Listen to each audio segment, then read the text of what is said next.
সবাইকে STV cricket YouTube চ্যানেলে স্বাগতম। ক্রিকেটের এমন খবর নিয়মিত পেতে আমাদের চ্যানেলটি সাবস্ক্রাইব করুন ও বেল বাটনে প্রেস করুন। অনবদ্য গব্বর, দাদা বনাম কেকেআর ম্যাচে জয় হলো দাদার। লড়াইটা ছিল কলকাতার মহারাজ বনাম কলকাতার দলের। এই লড়াইয়ের দ্বিতীয় রাউন্ডটিও সহজে জিতে নিলেন মহারাজ।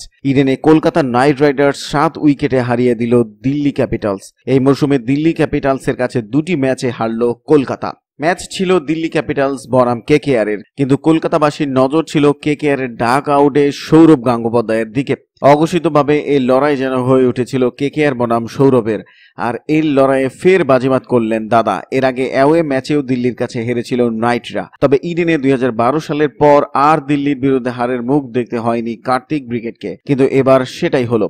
এদিন ইডেনে ব্যাটিং সহায়ক পিচে টস জিতে বোলিং এর সিদ্ধান্ত নেয় দিল্লি। আশ্চর্যজনকভাবে কলকাতার দলের একাধিক পরিবর্তন করা হয়। এদিন ক্রিস লিন, সুনীল নারিনকে অসুস্থতার জন্য পায়নি কেকেআর। হ্যারি গার্নির মতো ফর্মে থাকা ক্রিকেটারকে বাদ দেওয়া হয়। পরিবর্তে সুযোগ পান ব্রেথওয়েট, জো ডেনলি এবং লকি ফার্গুসন। এদিন নতুন সুযোগ পাওয়া 3 ক্রিকেটারই চূড়ান্তভাবে ব্যর্থ হন। স্বাভাবিকভাবেই সমর্থকরা প্রশ্ন তুলেছেন দল নির্বাচন নিয়ে।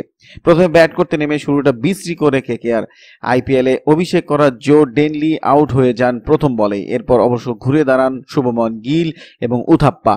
এদিন আরো একবার প্রশ্ন উঠেছে উথাপ্পার স্লো ব্যাটিং নিয়ে। 30 বলে তিনি করেন 28 রান। তবে এদিন কেকেআর এর হয়ে উজ্জ্বল নক্ষত্রের মতো জ্বলে ওঠেন তরুণ গিল। 39 বলে তিনি করেন 65 রান। শেষ দিকে আবারও ওঠে রাসেল ঝড়। মাত্র 21 বলে 45 রান করেন বিগ রাশ। নির্ধারিত 20 ওভারে 7 উইকেটে কেকেআর করে 178 রান। জবাবে ব্যাট করতে নেমে শুরুটা দুর্দান্ত করেন শিখর ধাওয়ান। পৃথ্বী শ 14 রানে আউট হয়ে গেলেও শিখর অনবদ্য অর্ধশত রান করেন।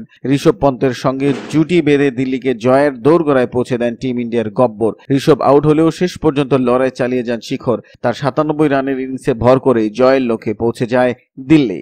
এক নজরে দেখে নিন আজকের খেলার স্কোর কার্ড। বন্ধুরা, ভিডিওটি কেমন হলো কমেন্টস করে জানান। ভালো লাগলে লাইক দিন ও শেয়ার করুন। আমাদের চ্যানেলটি সাবস্ক্রাইব করে সাথেই থাকুন। ধন্যবাদ।